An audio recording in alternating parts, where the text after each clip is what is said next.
The crystal glasses sparkled under the ballroom lights, but behind the champagne and the string quartet, a billionaire named Daniel Mercer was watching his empire slip through his fingers. $23 billion, gone in one night. He raised his glass anyway, pretending nothing was wrong, while his investors whispered and his rivals smirked. And tucked in the corner, almost invisible, a black maid in a crisp uniform was collecting glasses, listening, memorizing every careless word. Her name was Alicia Johnson, and she'd been waiting for this moment for 2 long years. See, Alicia wasn't just a maid. She'd once been top of her finance class at Northwestern, until her mom got sick bills piled up, and she dropped out to work any job that kept the lights on for her and her younger brother. The world never gave her a seat at the table, so she took the closest job to it, clearing plates in rooms where billion-dollar decisions got made. She never interrupted, never spoke up, just listened. And on this night, she knew Daniel Mercer was being set up, and the man behind it, Victor Stanton, was circling like a vulture. "Did you hear?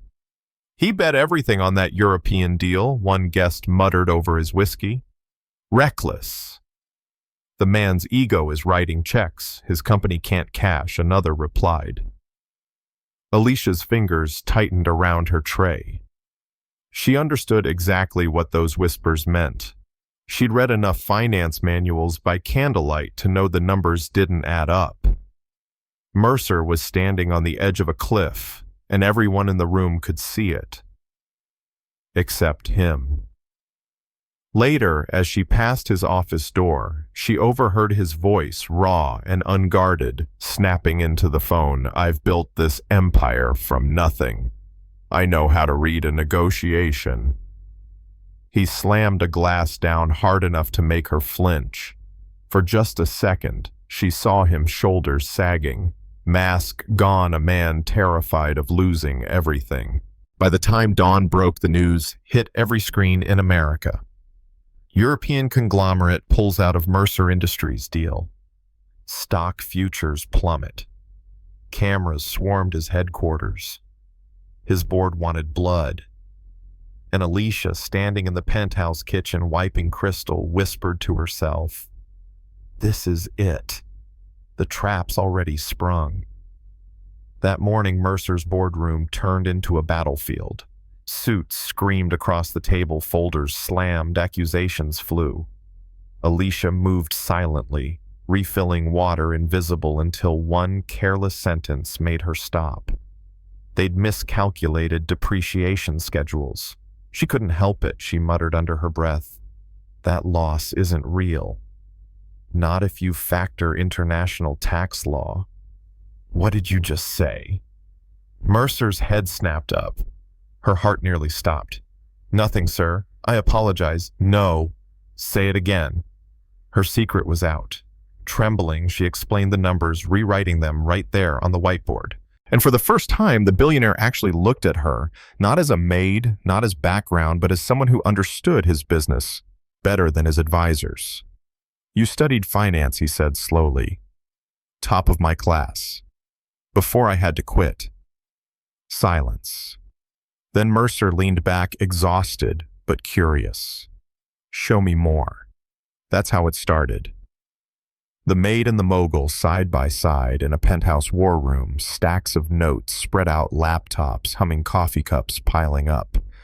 She told him the truth. Victor Stanton had orchestrated the whole collapse. The Europeans weren't nervous. They were baiting him, pushing him into impossible clauses. And Stanton was about to swoop in and steal everything. Mercer wanted to fight power with power, to throw money and muscle at the problem. Alicia shook her head. "That's why you keep losing. He expects that. You've never fought like someone who's been ignored their whole life.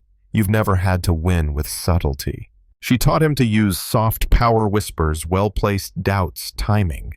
And she had the ace card. Stanton's supplier, Bernhardt Manufacturing, was about to lose certification for safety violations.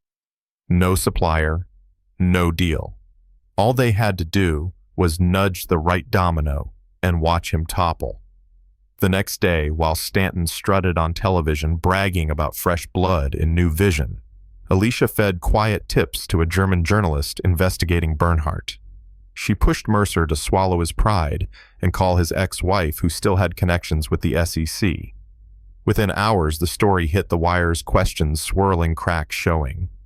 Stanton panicked and moved the signing ceremony up, desperate to close before anyone dug deeper. That's when Mercer and Alicia walked into the lion's den.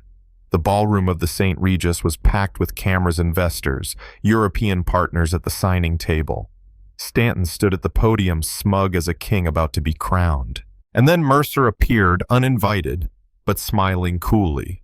The crowd gasped. Stanton's jaw clenched. "Here to watch history," Mercer said, loud enough for the microphones.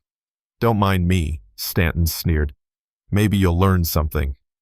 "Oh, I've been learning," Mercer replied. "From the right teacher, right on cue." The German journalist shouted from the back, "Mr. Stanton care to comment on Bernhardt Manufacturing losing its certification?" The room detonated. Partners froze, mid-signature lawyers huddled, phones buzzed non-stop. Stanton stammered, "Ridiculous, baseless accusations." Mercer rose, holding up documents Alicia had sent him seconds earlier. "Due diligence.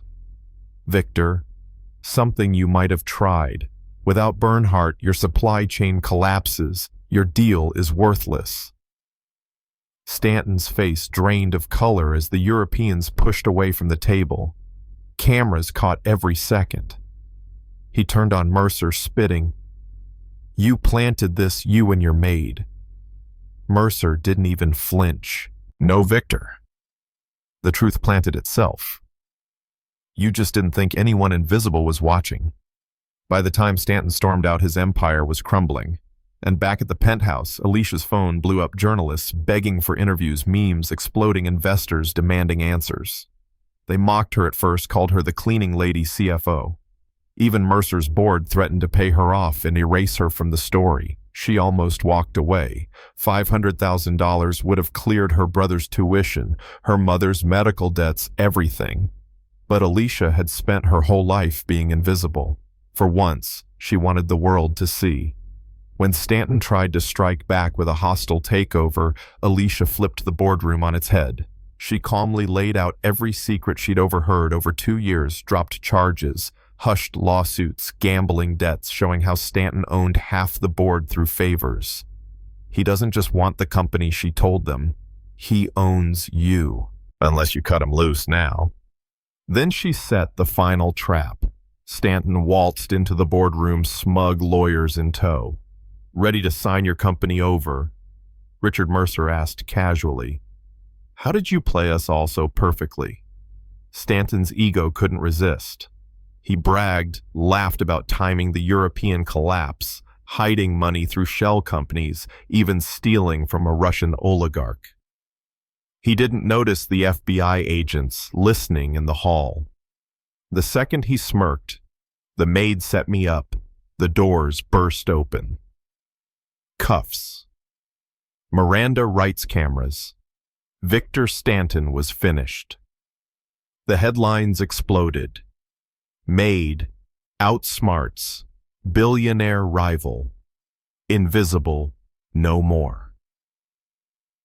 Within weeks, Alicia Johnson was sitting at the executive table as chief strategy officer.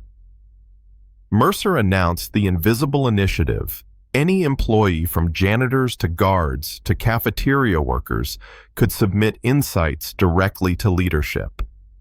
And for the first time, Mercer actually listened. When Alicia walked into headquarters through the front entrance in a simple suit, the same guard who'd ignored her for years smiled and said, "Ms. Johnson, saw you on TV. You were incredible." She smiled back, remembering nights cleaning offices while memorizing contracts left on desks. She wasn't invisible anymore. And when a reporter asked her what she gained from all of it, Alicia said, "A voice, and I plan to use it." But here's the thing. Was the world really ready for someone like her? Investors whispered. She was too bold, too aggressive, that she didn't know her place. Some employees worshipped her, others resented her. And Stanton, even from behind bars, still had allies. The story wasn't over. So let me ask you, what do you think?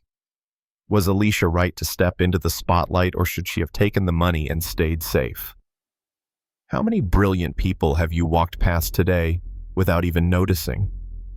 Drop your thoughts in the comments, because sometimes the people we ignore are the ones who change everything.